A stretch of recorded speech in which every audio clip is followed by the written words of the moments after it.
She stayed silent when he followed her. She stayed calm when he pulled her over. But the day he embarrassed her in front of everyone, that's the day her father came home. It happened in the hallway between third and fourth period, with students all around.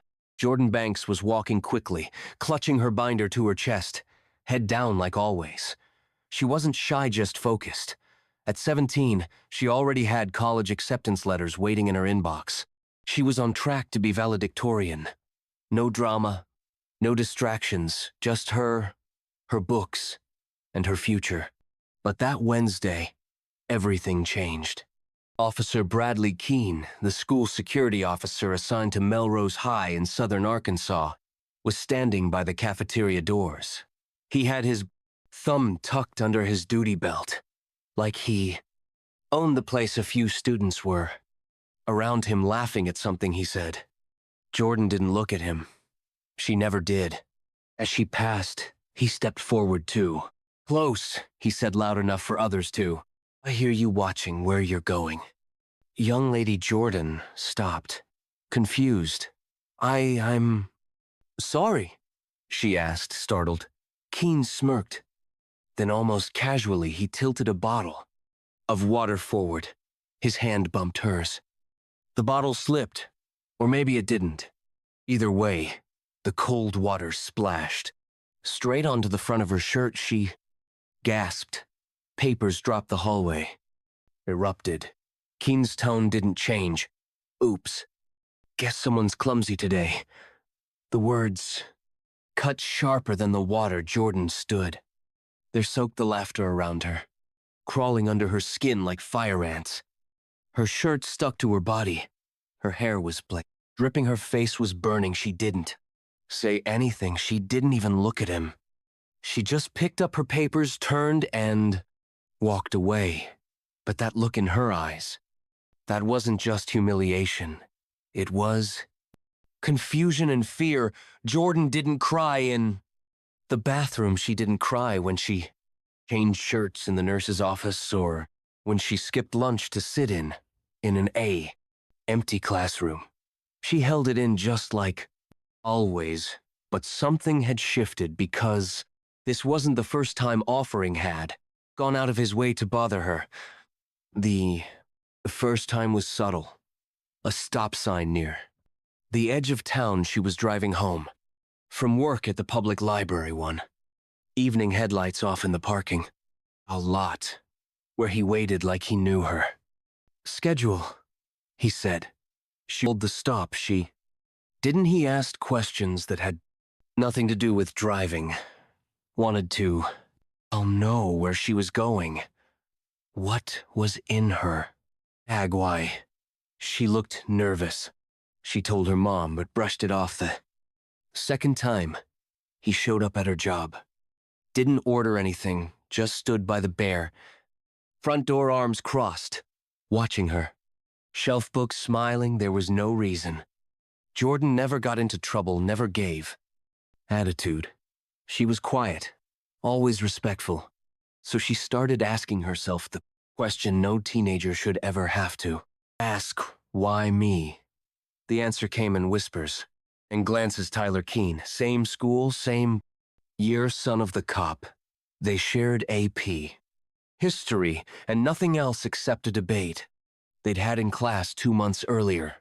Jordan had made a solid argument about systemic inequality Tyler didn't like being corrected, especially not by a girl who looked like her. That day she'd won. The class clapped. His jaw clenched. It wasn't just that debate, though, Tyler. He used to be top of the class. Now he was second. Jordan took that spot. He was used to people laughing at his jokes. Then the star point guard Malik started walking Jordan to class, and that's when things got weird. She'd catch him staring, whispering to friends when she walked by, posting cryptic stuff online, and then his dad, Officer Keene, started showing up everywhere. What Jordan didn't know was this: Tyler had told his father she was disrespectful, that she'd started stuff, that she was always talking back. He twisted moments into stories left out, details painted himself as the victim. And Officer Keene, he believed him no. Questions asked, but Jordan still didn't. I know the full story. All she knew was things were getting worse by Friday. Jordan couldn't pretend anymore. She walked through school like a shadow, quiet, tight-lipped shoulders pulled in, eyes down. Everyone had seen the hallway incident. Some had laughed, most stayed, silent, and even though no one said it, out loud, she could feel the shift, the air changed. When she walked into a room, the looks, the whispers, the pity. She hated the pity most of all during lunch.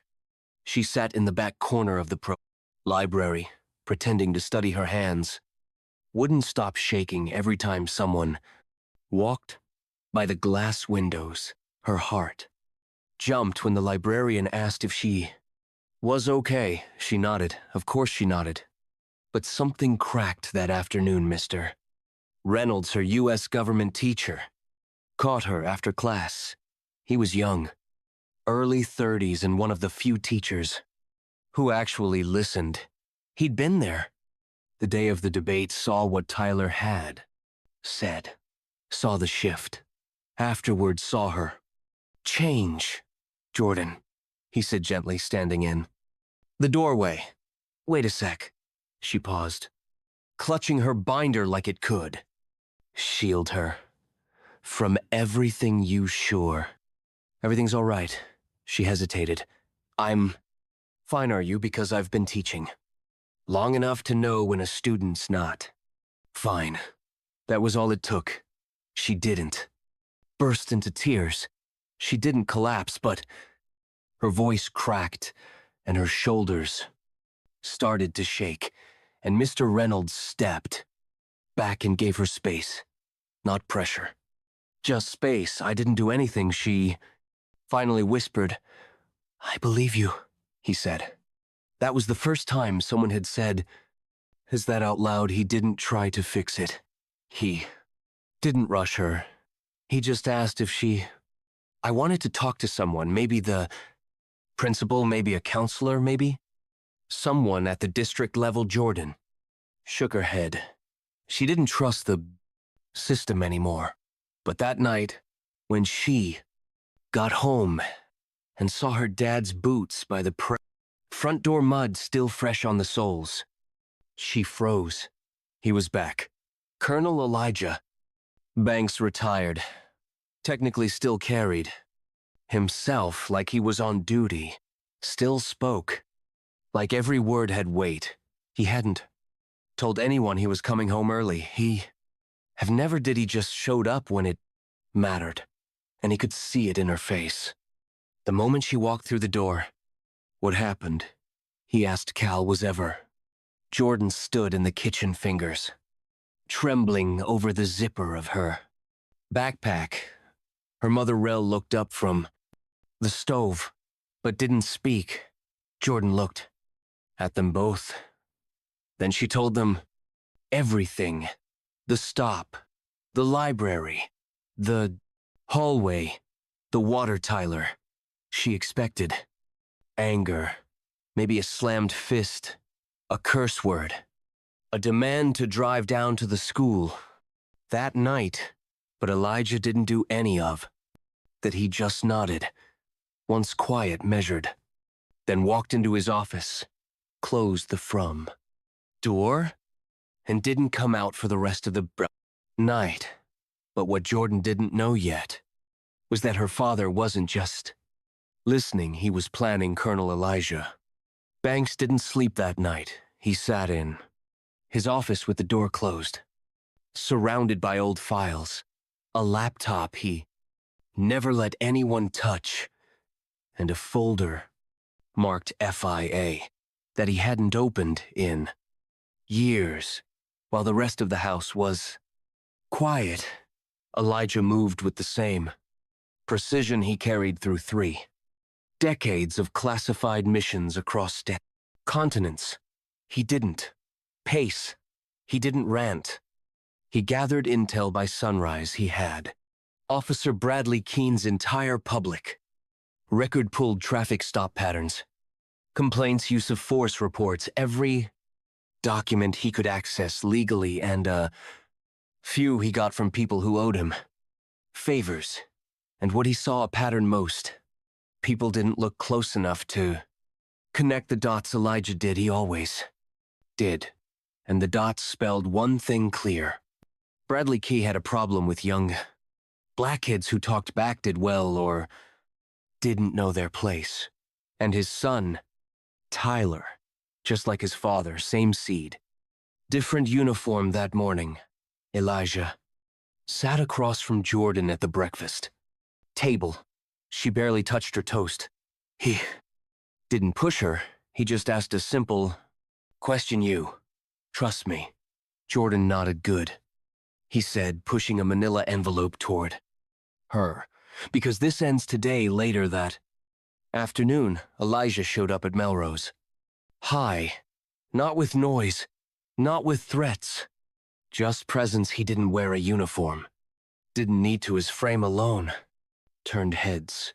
His voice, low and steady, carried more weight than shouting ever could. He asked to speak with the principal, a quiet woman named Denise Thornton, who'd been trying to stay out of the mess. She didn't expect a visit from a man with military posture and cold precision in his eyes. Elijah didn't yell. He laid the braces, documents out on her desk quietly. Clearly, fact after fact, complaint after complaint, pattern after pattern. He explained what his daughter had gone and through, and asked one thing. Do you want to fix this inside this building, or do I need to take it outside? Principal Thornton looked through the pages. Her face changed. He didn't wait for an answer. He already had the next meeting scheduled with a civil rights attorney in Little Rock and a journalist who'd written on police misconduct for the Arkansas Tribune. And as word began to spread, the people who laughed in the Flythe hallway on Wednesday, they weren't laughing anymore. But Elijah wasn't here for revenge. He was here for accountability, and he wasn't done yet. Monday morning came with a storm, not outside, but inside the walls of Melrose High and the Pine Bluff Police Department. Before first period even started, Officer Bradley Keene was asked to step into a private meeting with Principal Thornton and a district representative. He walked in smirking, walked out with his badge sitting on the blank table behind him, suspension pending. Investigation. That was the start by noon. Elijah's contact at the Arkansas Tribune had published a piece titled High School Honor. Student harassed by local officer. Father speaks out. It wasn't sensational. It didn't need to be. The facts did the work. It included dashcam timestamps, public complaints testimony from past students, even a quote from Mr. Reynolds.